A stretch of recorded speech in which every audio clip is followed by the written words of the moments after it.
This is the Suburban Folk Podcast, Episode 9, The Streaming Wars. I'm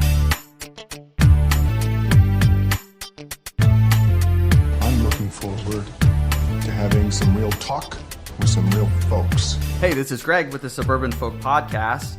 My guest today is Brandon. Brandon, how you doing? Hey, man. Good to talk to you again. How are you? So from the podcast standpoint, you were my first guest co-host, and you are my first repeat co-host. And you have brought me back, and that means I didn't do too badly rambling on about the Tool album. So, no, we're doing, but we are talking about another topic today that it's definitely in my wheelhouse, and it's interesting, and it's fun to mess with. Yeah, today's topic is the streaming wars. Thought it would be an interesting topic to get to as we head into November. Disney Plus has caused a lot of waves. Along with that, there's Apple TV Plus that is coming just before Disney Plus, and Netflix, who has long been the behemoth in the streaming world, is going to have some significant competition that they haven't necessarily had before. There's other options out there like Hulu, and then things like HBO that people have depending on where they're at in their family life or what their interests happen to be. So we're going to talk about all of those things, give our tips as far as what is the positives versus what are the negatives, what are the price points, and hopefully provide folks with a pretty good overview of what their options are going to be. So I like to always start with the history of what has got to this point. So Brandon, for you, when were you a cord cutter, if you are a cord cutter, and how have you started to get into the world of streaming television? Yeah, so for me, cutting the cord was always something that was... I worked in television. I moved to the area for a job in TV in 2005, so I always wanted people to watch broadcast television, either over the air, through cable or satellite providers, because that's what Nielsen could measure it on.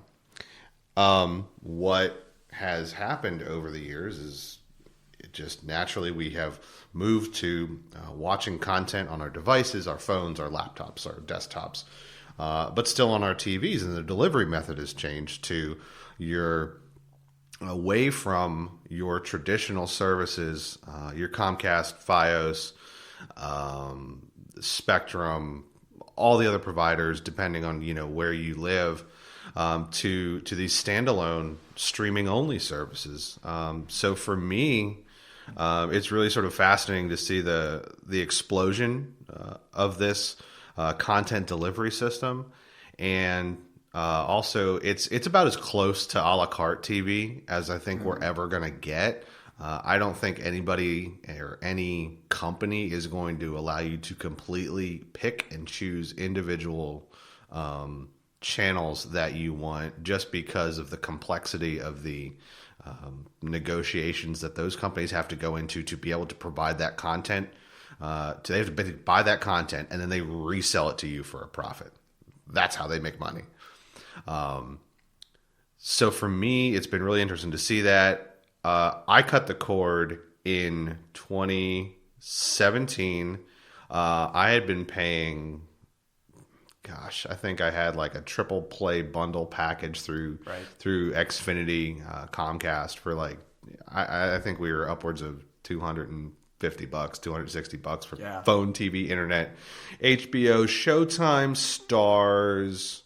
No, didn't have Showtime. HBO, Stars, and Encore.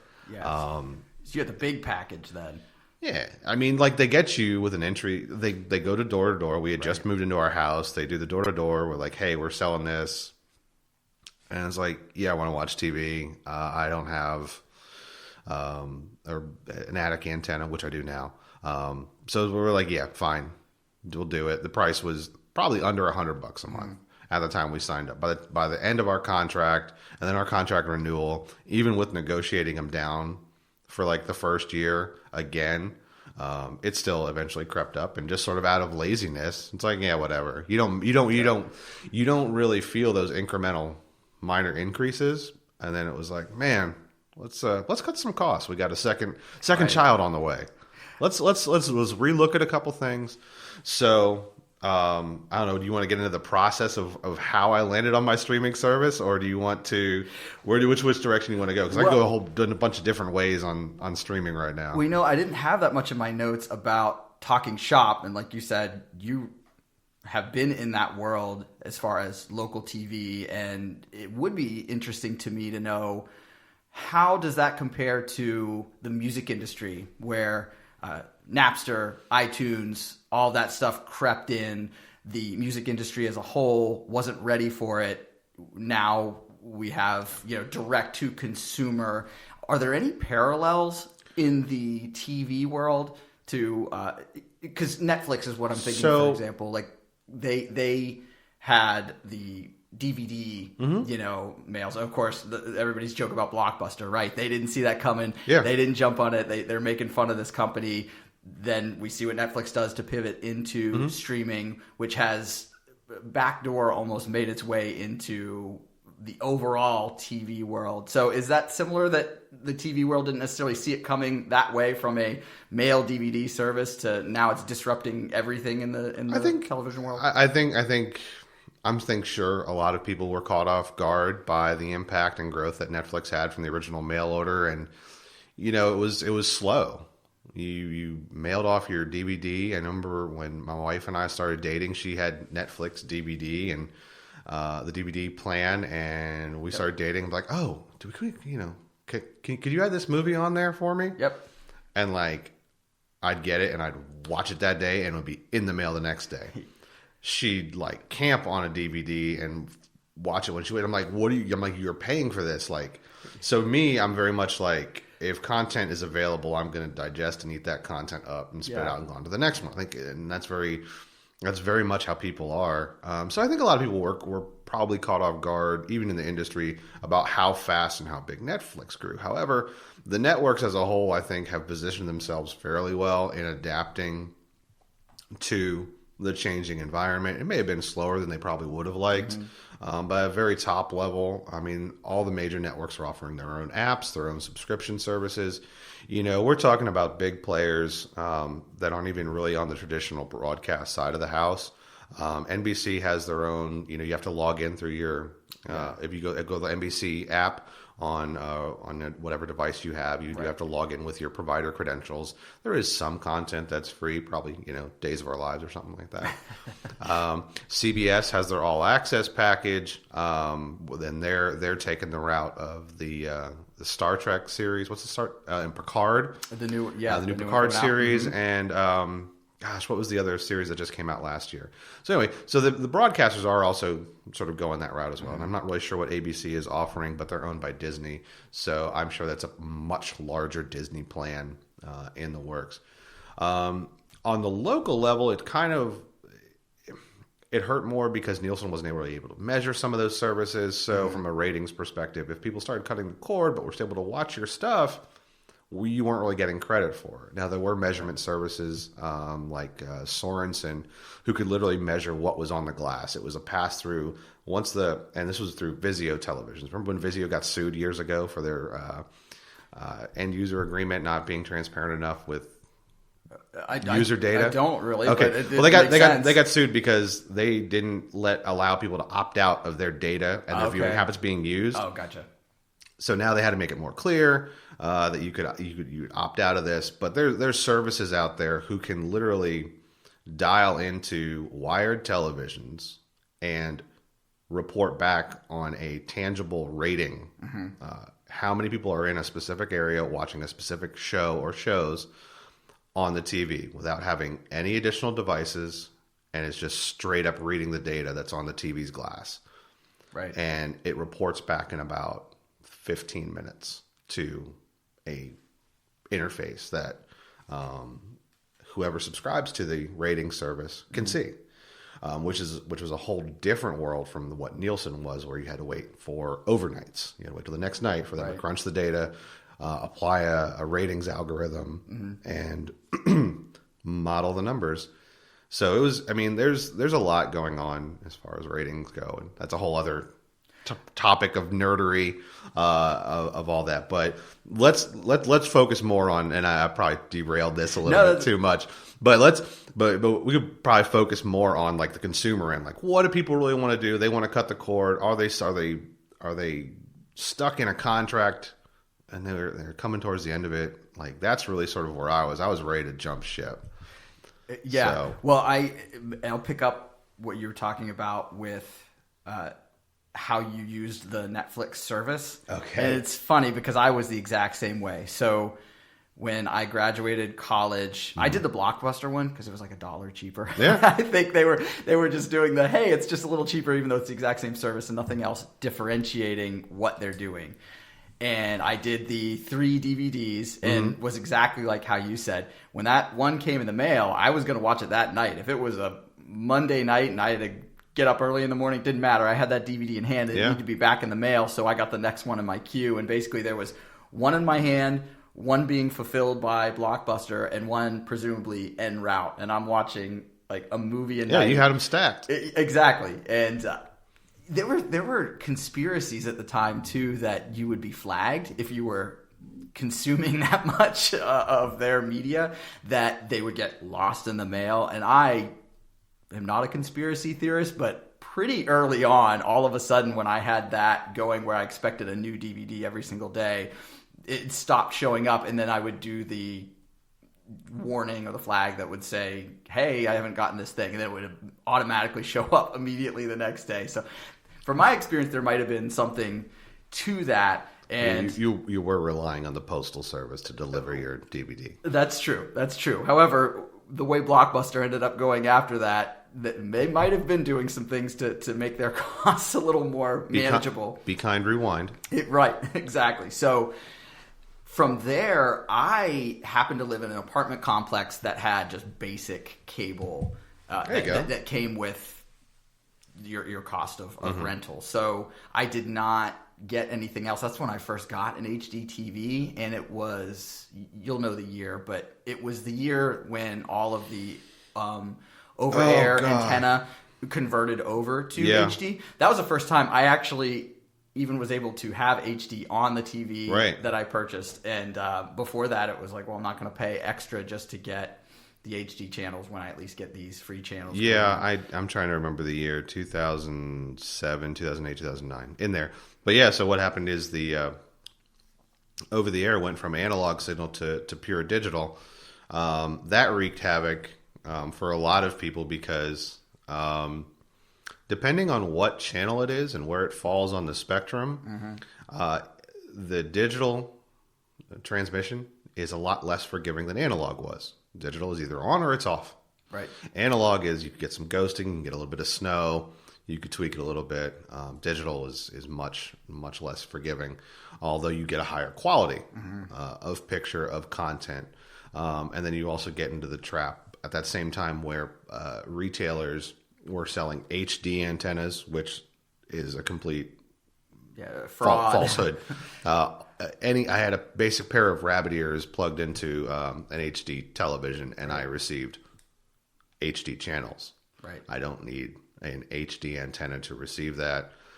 Flat antennas are the least forgiving because there's nothing to adjust. It's just a flat panel with probably a couple little thin wires coming out of it. And those you could hang for either the UHF or VHF side of the spectrum.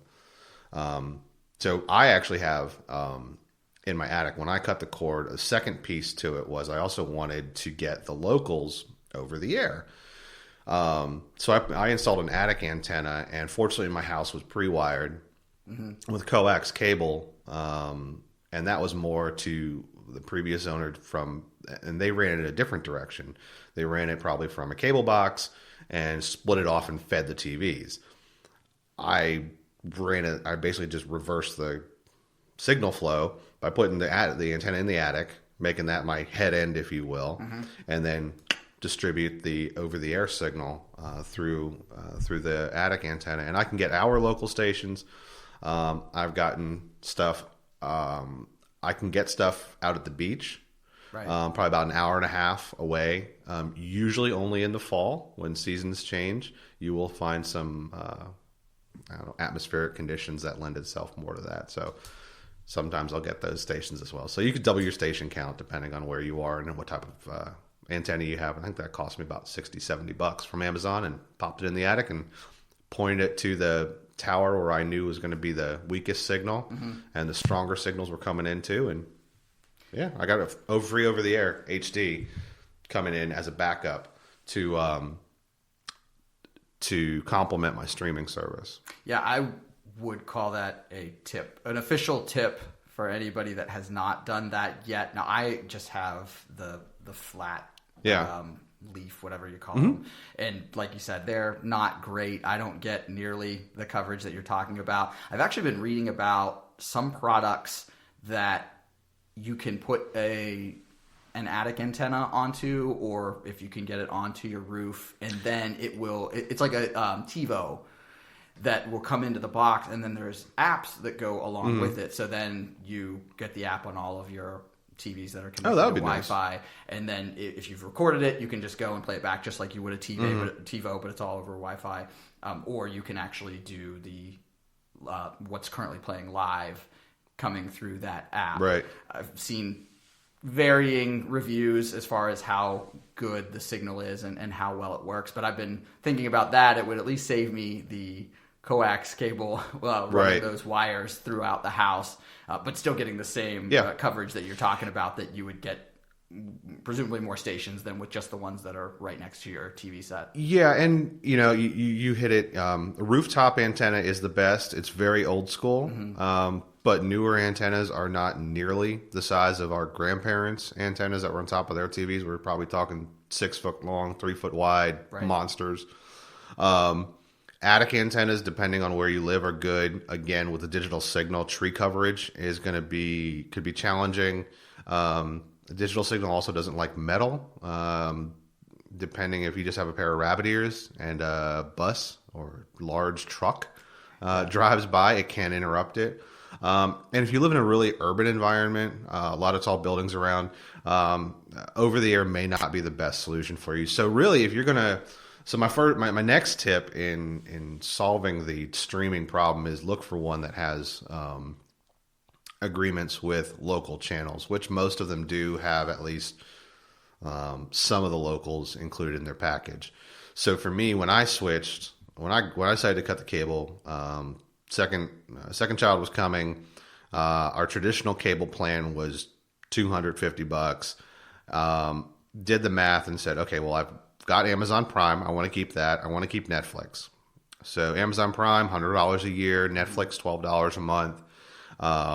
Or it's probably a little bit less, maybe around $10 a month. Right. It's like, okay, well, we want to keep those. I'm not even going to count my investment into that. So then I upgraded my streaming service to a fiber optic streaming, 1 gigabit from Fios. So I want to make sure if I'm going to be pushing content through a pipeline, and that's going to be my only delivery source, I don't want my pipeline to be restricted. So I picked a cable provider, an internet provider that will be able to give me the signal strength the speeds to be able to watch that.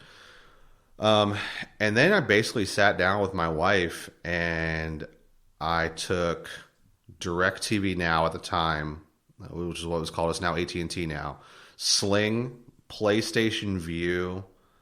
I think those were the 3 we really looked at most closely. And between internet and the different tier packages, we knew where we wanted to be from a budget standpoint. So determine your budget first. That's always good as well. And then looked at their channel lineups, just put those in a spreadsheet. And I said, okay, go printed that out. And I said, highlight what you watch. Right. And then I went in and I highlighted what I watched. I wanted to watch AMC. I wanted to watch The Walking Dead. I wanted to watch FX. I don't know if Sons of Anarchy was still on, or American Horror Story. We wanted to make sure they each had ESPN. Wanted to get sports, NBC Sports, all the, whatever it is you want to watch. Make sure your package that you're looking at has that. And so from there, we landed on DirecTV Now. It was $35 a month. They were running a deal where if you prepaid for 2 months, so $70, they would give you a free Roku device. Cool. So that's a whole other issue, is selecting your streaming device. Right. So prepaid for the 2 months. My bank at the time, a lot of banks will run deals where if you pay for something on your debit card, they'll give you cash back. They were running a 1 month cash back. Mm-hmm. So I paid for 2 months of DirecTV Now, got half of that investment back plus a free Roku device. So I got 2 months of DirecTV Now for $35 and a Roku device. So we really lucked out at that time. And so I think at that same time, Apple TV, just the old school, whatever Apple TV's product was, they were doing probably Roku device giveaways as well with subscriptions.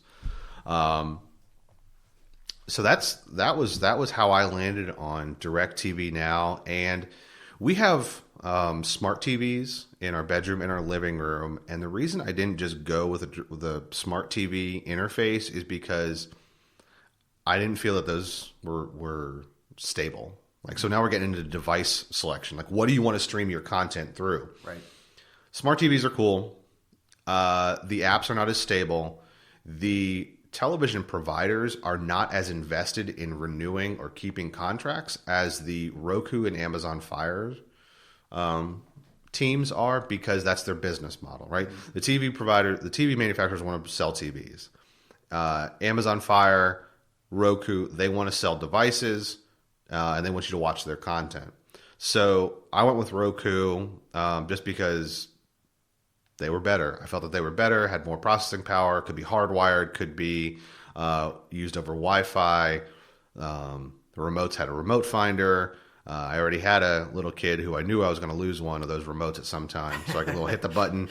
Plus, I liked the app on the phone. I could control the Roku from my phone if I couldn't find my remote. So, another thing to look at too is, what device do you want to use? Do you want to use Apple? Apple has their own devices too, mm-hmm. right? Yes. So, it was really, for me, it was, do I want to invest in Fire? Do I want to invest in Roku? And Roku won out just because of price point, availability, the deals that were going on. The one thing I would say is stay away from the sticks. They are convenient, but if you can afford to get the next model up of Roku devices definitely does hold more apps on it. Mm-hmm. And it's just, think about it. It's just a dedicated computer to process that content rather than a stick. The stick is also going to have less reception capabilities than, say, a standalone box for Wi-Fi. So if you're not going to hardwire your device, go with that. Well, I don't think you can even hardwire. Can't hardwire a stick. Right? No, you can't. So that is a good point. We had that issue when we were getting our bedroom TV set ready to go, and as far as the Wi-Fi coverage in the house, it was a consideration. And unless you want to get an extender, but then that could potentially cause some signal issues. Well, I ended up getting one of the mesh networks that works basically like what you probably have at work that would typically be Cisco or something like that. And I wholeheartedly endorse one of those because it's the same network name, and they advertise, and I have actually found that they do not have the same reduction in performance that you get from your standard repeaters that you plug in. So I've had really, really good luck with those. So I would encourage folks to look at those as part of their overall setup in their house. And I'm glad to hear you say the part of the smart TV versus not the smart TV, because the off brands, when you're in the store and you look at them next to the Samsungs and the Sonys, the more expensive TVs, you can tell a difference. When you get it at home, and depending on what you're using the TV for, like we bought a really basic off-brand one for the kids' room, so that if we need to throw on a movie for some period of time or something like that, it's ready to go. And it is absolutely fine. And it ends up being cheaper, I've found, to get a non-smart TV and then just getting one of the streaming devices that you talked about. And it works just as well. And then that's actually a really good point, that for supporting the apps, Roku, that's what they do. I know they have the Roku TVs with TCL, I think is the brand name. But I thought it was Sharp that made them. I thought Sharp made the Roku TVs. I could be wrong. That might have been a couple of years ago. Okay. But yeah, so that's maybe the one exception, because if Roku's powering the back end of that, I mean, you're going to get whatever Roku has invested into their contracts with the content providers or the app providers at that point. Yeah, but at least price point wise, I think you can still get an off-brand TV plus a Roku device cheaper than the Roku TV. So you're still getting all that support at a smaller price point anyway. Yeah, and as we're recording this, it's middle of October, or right before Halloween. And you said we're going to be dropping this, beginning of November. Right. Black Friday's right around the corner. Holidays around the corner. Subscription services are going to start pushing devices along with their plans soon. Your Facebook feed will be popping with them at any time, as well as the big box retailers are going to be marking down devices and selling them too. So if you're thinking about it, going into the fall is a good time to do it. Yeah, for sure. I have it marked. Or winter, actually. Yeah, I have Black Friday marked to review what all the devices that we have and to see if there's any deals that are out there. I ended up sticking with the Apple environment when we first cut the cord and had the Apple TV, which if I had to do all over again, I probably would not have done. One of the things that I thought was going to be advantageous at the time was the screen mirroring.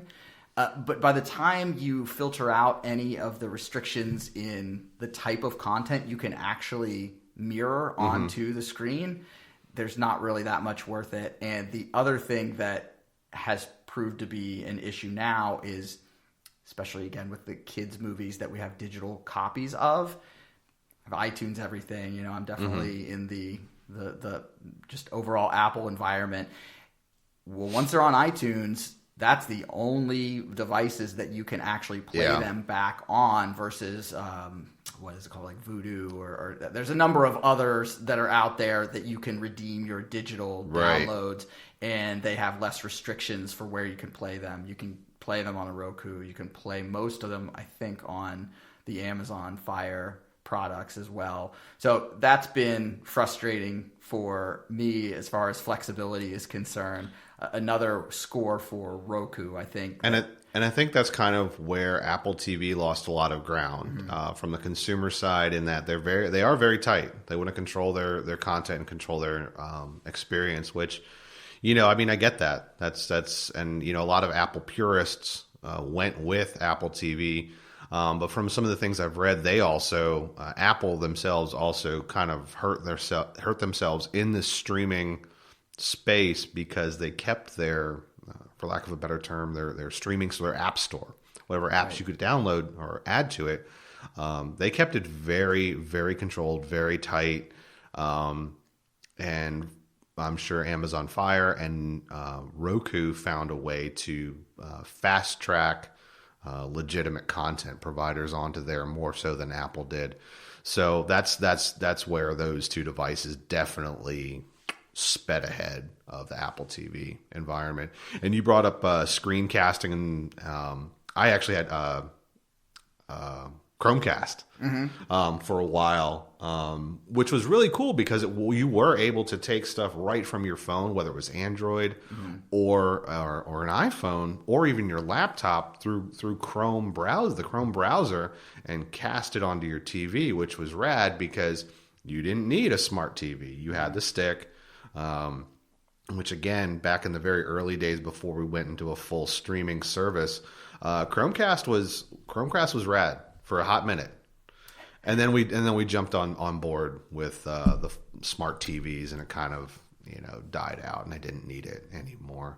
But it definitely filled that void until we upgraded our tech on the actual TVs to smart TVs, and now smart TVs, we don't even use their interfaces anymore.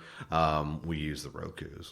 So again, never buy technology, because in a day it'll be obsolete. Right, and that gets us, I think, to segueing into what the options are that I mentioned in the introduction. Yeah. Where we are at now. And I think we're going to see a renewal in restrictions, and if you go with a certain product, it's may or may not work with a certain device, and it feels a little bit like how the cable wars were when Fios first came in, when Comcast was the behemoth that it was. I'm sure there's other examples even prior to that. So there's going to be, I think, some frustrations there. I even read an article a little while back saying the golden age of streaming is over, trying to say that, well, Netflix being relatively the biggest player, if not the only player, everything you could possibly want was there, and now with all the licenses and everybody getting their piece of the pie, you're going to have to do what you said in comparing the DirecTV versus Sling versus other options that are out there. So if you look at Disney, right, they're taking all of their content. So what you're getting is not a channel by channel a la carte, is you're getting the license holder a la carte. Yeah. Like I'm going to go all in on Disney because Disney with Disney Plus said they're going to take all the Disney content. So anybody who's got a kid or ever was a kid, ooh, I'm going to want Disney. Right. They got Disney. They got Star Wars Nat Geo for the more cultured of us who enjoy animal shows. Marvel Universe. I was looking. I made a list of some cool stuff. Right. Shows that are going to be on there. We can dive into that, but so everybody's about original content, and they want to keep that silo. So in that point, you may, unless you go with the streaming services of the AT&T Now, Sling, PlayStation View, all the PlayStation, Sony. I just read that was trying to sell off PlayStation View, YouTube TV, or the Hulu plus Live TV. I mean, they're still going to do the cable channels and the local channels, but I think what you're getting is more siloed content in Apple, in Netflix. Hulu has their own original content. Disney has their own original content. Although I saw Disney Plus, oddly enough, is going to be carrying all of the Simpsons episodes. Well, like you said, we'll save it for our Disney Plus section, but another evil genius move, in my opinion, is what they've taken from Fox and what they're adding in there. So not only is it those studios that you mentioned, but all of the things that Fox had in their collection that now Disney owns, they've also got available. So it's definitely a behemoth. And I'm sure at some point they will maybe loosen the belt on that, but they're going to make those other services pay to really pay to get those Disney titles or Marvel titles or Fox titles onto their, like if Netflix wanted Star Wars back, right? Netflix is going to pay, and then you might see a change in their pricing models where it's like, where there becomes a rental. Here, rent this for 99 cents. And they get paid per, 50% of the rental fee goes to Netflix, 50% of the rental fee goes to Disney. So there is that flexibility, and they can do that because it's all streaming. You don't have to send a letter. You don't have to sign a contract for that. You can instantaneously do that from your remote, and it'll hit your credit card, and you get the content, and they get the money, and that's it. Yeah, and all those changing hands will be interesting to see what you can get with what service. So diving into Netflix, my history with Netflix is actually pretty basic. When we cut the cord, we did I think it was 30-day trial at the time. I binge watched The Office. We're still watching that now. Really? Yeah. And I actually was not sold on The Office prior, when it was actually on the air, and people would talk about it a lot. I thought that maybe it was some knockoff of Office Space, the movie, right? Which they're not at all. So they're definitely their own set of humor. But after that, I actually kind of struggled to figure out what I wanted to watch next. I think Breaking Bad was out at that time. Yep. I actually watched it through the library. I was able to get the seasons there on DVD. And honestly, I actually didn't really get into anything else. We ended it after our trial was over, and if somebody had Netflix at their house or something like that, I would sit down and watch a show. You just take over somebody else's television at their own house? If you open the fridge and if help it was yourself? late at night and just, watch whatever was on there. But Okay. I never really became that big of a Netflix person. YouTube really is where I stayed, A, because it was free, and B, Right. my television watching habits, especially when MTV went from actual music television to all of the reality TV shows, I would be thrilled when a concert was on, especially if it was a band that I liked. Silverchair. Yes, exactly, among others. And Ghost. Ghost, I definitely have seen a few concerts recently. But point is like I can pull those all up on YouTube for free. That's what I would have been watching when I was a kid and had cable and got excited about those things being there. So that's really what I stuck with. So I don't have a lot of history with Netflix. I know as far as the original content they have now that I imagine they're really going to be banking on with losing the stuff is Stranger Things. I know has a really popular following. Black Mirror, I know some folks. Black Mirror is just awesome. Like it is very cool, and it's very fitting because we're talking about technology here, and the thing I love about Black Mirror is that it is set in quote the future, but it is not like so far off future that it's unrealistic. Our phone is the Black Mirror. You get sucked into it. You wake up in the morning, you look at your phone. You go to bed at night, you look at your phone. You're walking around the street, you're looking at your phone. That's the Black Mirror. And the technology side of it, it's like it's just around the corner. It could happen, or you can see, oh, you know what, we're really close to that, or be like, oh wow, that is kind of like what this is. I could see it morphing into this. So yeah, Black Mirror is awesome. I really like it. Don't watch season 1, episode 1. Anybody who has it and hasn't seen Black Mirror, skip that episode. You'll thank me. For those of you who have seen it, I'm sorry.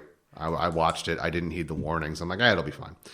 But they even did a Black Mirror movie that was a choose your own adventure.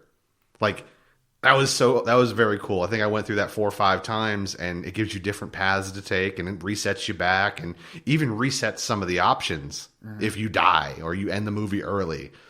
So that's a really cool interactive piece. I think they're really playing with, and they've also done a Bear Grylls survival show on Netflix. That's interactive, so you could choose to say you're stuck in the woods and a storm is coming in. You could either shelter in place, or you could I forget what the other option would be. To be explore, right? Right. So they're really trying to push the boundaries of what they're doing with their content in the interactive space, isn't from a choose your own adventure. So.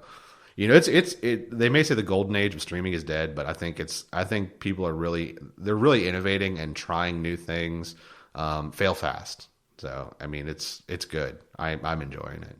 Is there other highlights for Netflix? Like I said, that's off the top of my head that I have heard for Netflix. The Disney content that they have had, again, just because of the age of my kids, has been attractive to be able to, if I'm at my parents or something like that, throw on a Disney movie. But so I think Netflix, Orange is the New Black.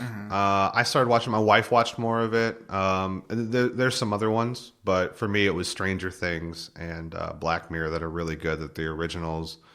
I've watched a couple other things, but they're not really sticking. That I would call. I would want to endorse or give my recommendation, but Black Mirror and Stranger Things are good.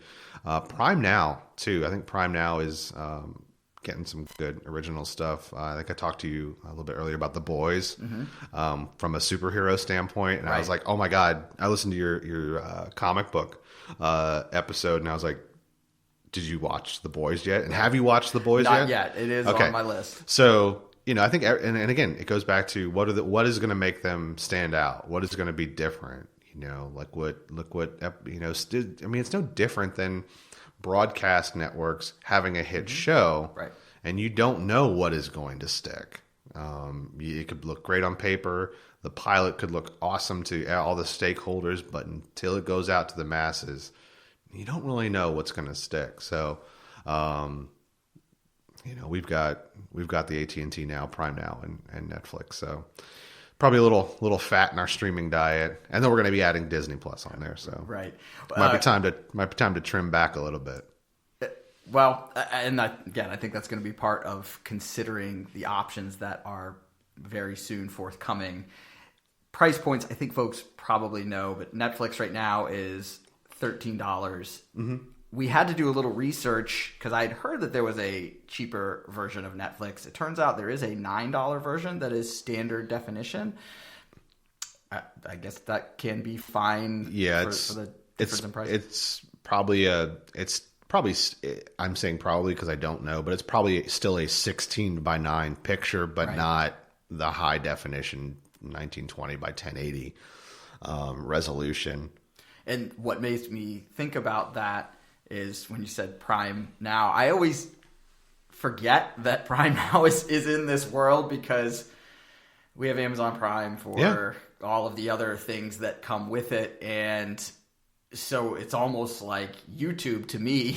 It seems free, which is probably that's how they get you, to have that something that's available and keeps Amazon always in the forefront of your mind. Yeah. I mean, so with Prime Now, it's different. It's different than just Netflix. Because Netflix is content, pure and simple.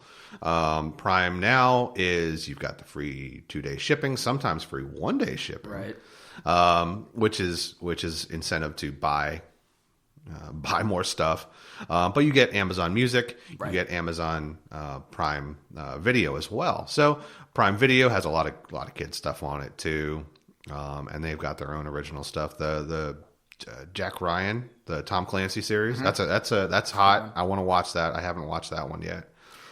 So Yeah, and I like and okay, let's flash it back. Tool's entire catalog is now on Amazon Prime. I don't have to bust out a CD. I don't have to break out, anything. I've got it all. I've got it all on a CD. Right. I don't have to figure out how I'm going to get it onto my device and into my car. I can just load up the stream because now their catalog's on there, and not just Tool, but a lot of other popular music is on their Amazon Music without having to dive into the unlimited subscription, which is another layer on top of things. Well, I have an update for you actually with Tool. So I've started to increase my mileage because I'm very close to training for a marathon through the winter. And the audiobook that I was listening to ended, so I switched over to Amazon. I was like, okay, I'm going to put Tool back on. Guess what is no longer available on standard Amazon Music? Is it the new album? The new album is now only on their unlimited. So I don't know who made that decision, whether that's Amazon themselves or how exactly that goes, but I was a little disappointed to see that. So if you had told me that when we did our first podcast, I would have been like, yeah, I'm fine with that. It's garbage, but I have come to learn to enjoy and like the album. I have come to Jesus. I think so as well. But I know we spent a lot of time about the technology, and I had complimented, just like you had mentioned, hey, I can get this right here. I don't have to do anything else. It's so convenient. And then they did a bait and switch. It's fine. I mean, but that's what's going to happen. That's the exact same thing is, you wake up one day and Moana is no longer available on Netflix. Right. Why? My kid is screaming. He really wants to watch Moana. Crap, what do I do? Oh, well, now I have to go over to Amazon Prime. I'm going to buy it. And now it's in my library. Right. Because Disney ended the contract with Netflix, the licensing contract, because they want you to come to their content vertical. So they want you to come to their silo. So that's all. That's the business side of it. That's why local channels get blacked out on cable and satellite providers, which then passes down through streaming. So it's the same thing. It's a licensing agreement, a retransmission agreement. Right. One other thing that I will acknowledge for Netflix, I am a stand-up comedy fan, and they have really pumped up their game as far as what they've gotten for stand-up comedians. Dave Chappelle, of course, I think is the main one on folks' mind. You can only get there. Yeah. I'm a big fan of Bill Burr. Trying to think of some of the others. See the dude that takes his shirt off? No, that's the other Bert kid. Kreischer. Yeah. So they've got a really good stable of stand-up comedy specials on there. The Chappelle stand-up, I mean, he's amazing. Yeah. And he did it right. He left us wanting more by walking away from Chappelle's show. Right, for sure. So everything that he puts out, I try to consume in some way, even though I don't have my own Netflix account. I'll stop over to people's houses and say, "Hey, let's watch this." Well, let me sleep on your couch and use your Netflix. And then for Prime, they're getting a little bit in there. Jim Gaffigan had put out his special on Prime. So did Alonzo Bowden. He was a guy back from Last Comic Standing from years ago is when I saw him. Okay. And I'll check out some of his specials. So that's something that I will admit I like to be able to watch when I can, and Netflix has definitely done right there. So let's move over to Apple TV Plus. In my mind, from the marketing standpoint, what's so interesting is they've not been nearly as forthcoming with what their content is going to be. They're not Disney that has this massive vault of stuff ready to go, plus what they've purchased over the years in your Marvel, your Star Wars. And when they did finally announce it, it's going to be a week and a half earlier than when Disney Plus comes out. The price point is like $2 cheaper per month. And they're also going to give a year free when you buy any Apple device. But of course, they're coming at it with no. But I have to. Go ahead. I think they're doing it wrong. You have to buy their proprietary device, Right? Which means not only am I locked into your content silo, I'm locked into your device silo. But for Apple purists, if they want to cater to their pure audience, Right. then that's what they've done. That's their model. That's their plan.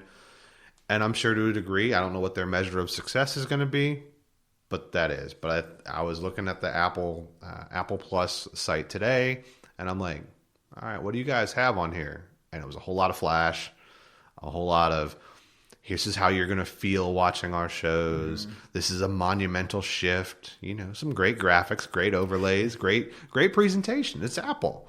Right. Disney releases a 300 tweet string of all the content. They give it to you raw and say, you want this? Here it is. Yep. So I mean, I'm not even looking at Apple. You've looked at it more than I have.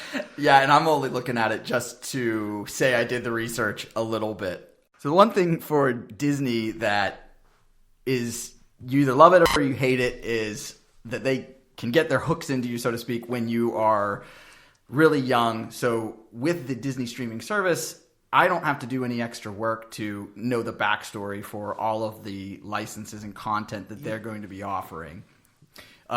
I'm super excited for it, but that's something at least to give Apple some credit, because I agree with everything that you said as far as what they're putting out there. They're starting from scratch, and I then have to decide what I'm going to invest in. Like you were talking about before, they got to throw something out there, see what sticks, fail fast. Right. But for where I'm at and just the way they've gone about it, I don't feel like investing much time in what I've seen. So here's how I look at it, is that Apple is a tech company who's getting into the entertainment business.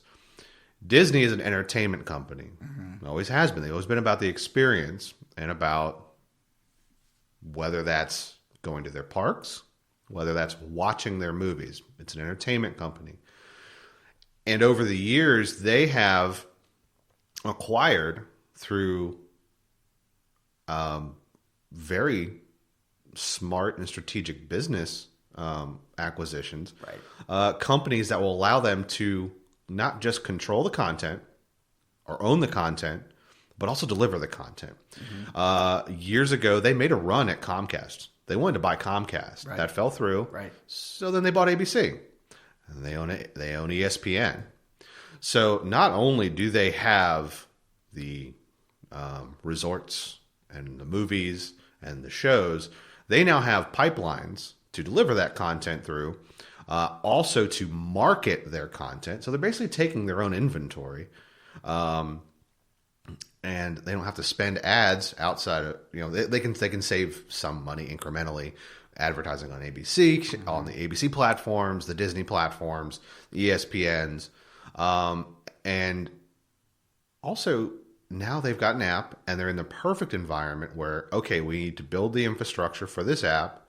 We've been delivering content through these portals, these pipelines now. Let's go directly to a standalone app.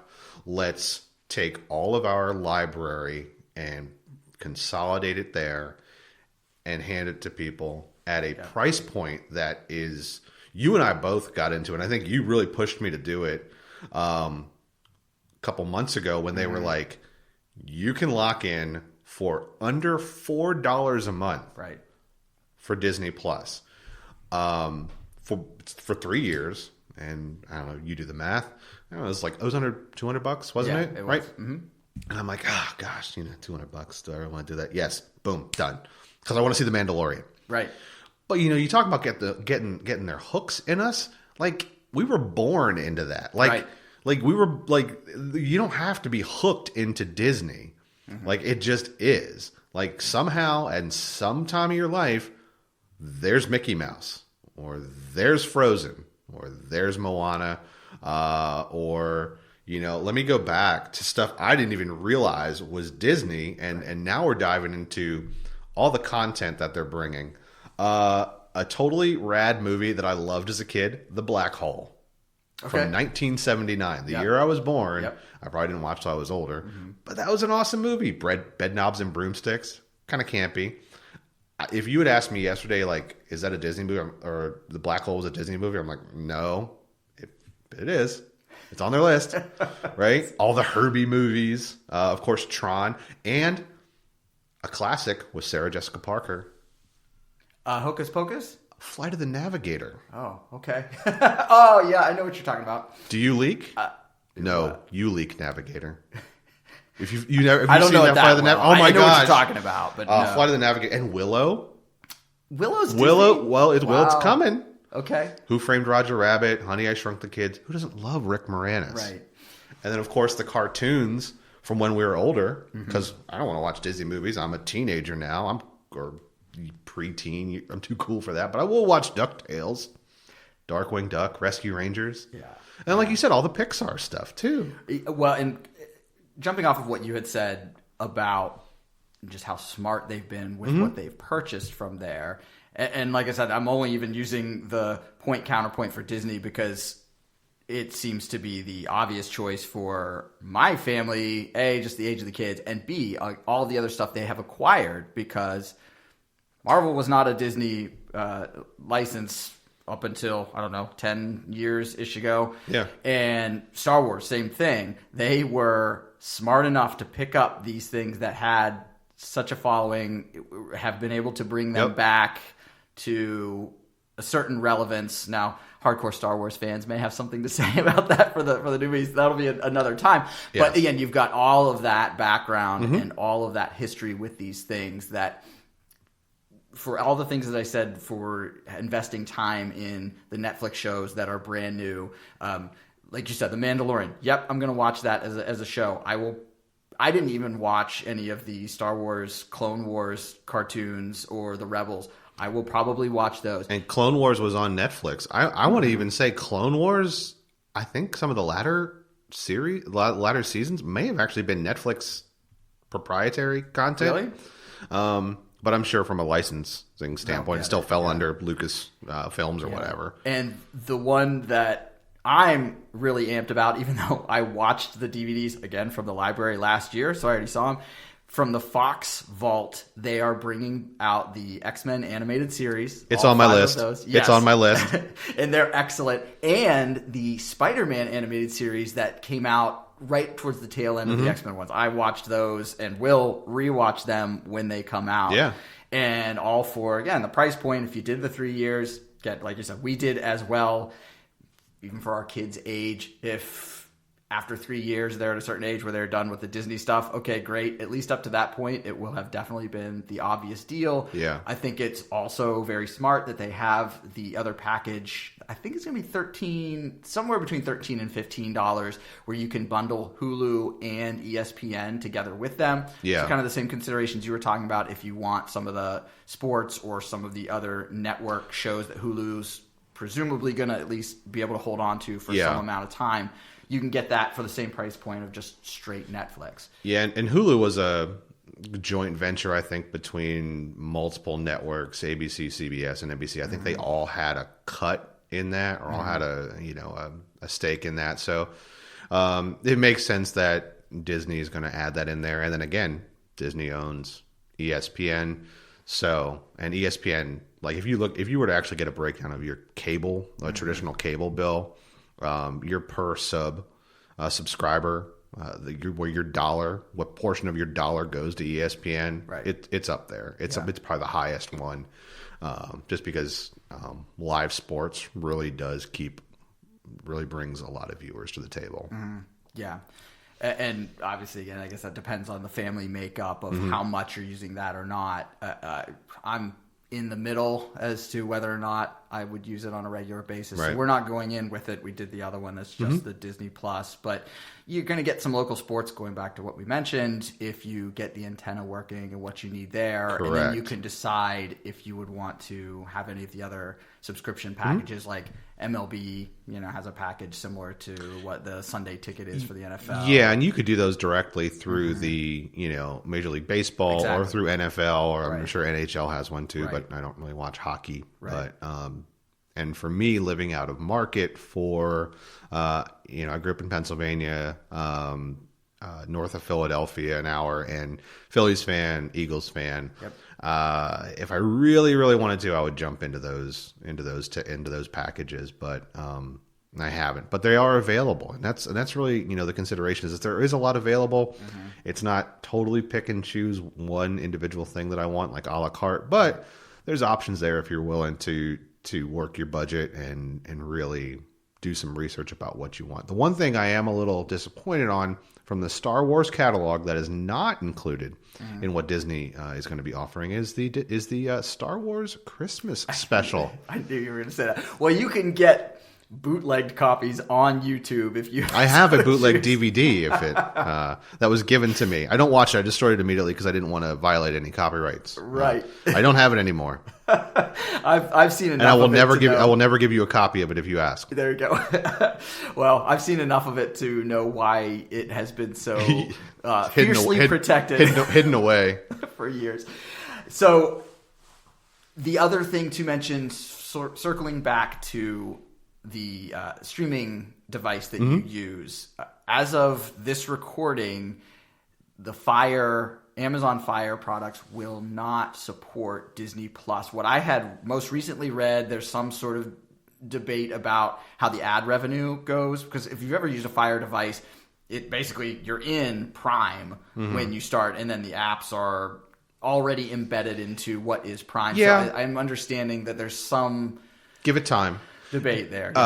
So when I first got a Fire Stick, YouTube wasn't on it because Google and Amazon hadn't reached an agreement. Right. Give it time. That's all tied to licensing, revenue. How am I going to get paid? And how is Disney being on Amazon going to benefit Disney? Right. If they're capturing Roku and any other streaming device, they'll figure that out. Right. And I think that's what probably catches a lot of consumers off guard. They don't do that research as far as compatibility between content and device. So it does add another layer of complexity. And when it's not as easy as I'm just going to cut the cord and it'll be easy. There's a little bit of work to do. Right. That is one advantage that your traditional providers have, is that they make it easy. Here's the channels you get. Yep. Those can change though, just like content can be pulled off of Netflix. Right. So in some ways it's parallel. Other ways it's easy. I don't have to think about it. I don't have to worry about buying a device, wire in my house, making sure my internet's up to speed. So if I were to summarize our recommendations, it seems like to this point, Netflix, if you're into some of the shows we talked about, probably worth keeping. Prime, you probably have Amazon Prime for all of the other things that are going on. So give it a look. There are actually better shows on there than are necessarily advertised. You may find some things to watch, and it's more or less free because you're probably paying for Amazon Prime as it is. Apple's going to have to do a little bit more to entice us to jump onto what they're offering right now. Disney Plus seems like a no-brainer at the moment based on all the content that we talked about and the price point. Are there any other services that we haven't talked about? HBO comes to mind that you would recommend that you're currently using or that you have your eye on to complete the streaming package. Yes. So I watch HBO streaming. Game of Thrones was huge and is huge still. Was a great get. I just started, and it just came out a little while ago, the new Watchmen series. I watched the first episode. It is hot. Nice. It is awesome. I really like it. And there's a few other HBO series that are coming out that I'm interested in. But again, depending on what streaming service you have, you could either buy HBO streaming standalone through HBO, or you could potentially bundle it with your streaming service. Your streaming service may have cut a better deal. At the time when I first signed up for DirecTV Now, they were offering HBO streaming for $5 a month. I looked now, it was up to like 15. So things change. But really, for me, a big consideration for anybody looking to cut the cord, to move away from traditional cable, or if you're just looking to shop around your options, consider what you can get over the air. Get a cheap pair of rabbit ears, plug it into the back of your television, and you'd be surprised the amount of stations that you could get locally. Especially if you watch live sports, that is a great option and can really supplement not just your cable package, but potentially your streaming service, because you are getting a pure, unadulterated HD signal through there. And depending on the infrastructure around you, from your cable provider or content provider, you may actually get a better picture with an over-the-air signal. Do your homework on your devices as far as Roku, Amazon Fire, Apple TV box as well. And make sure that it meets your needs as far as reception of Wi-Fi.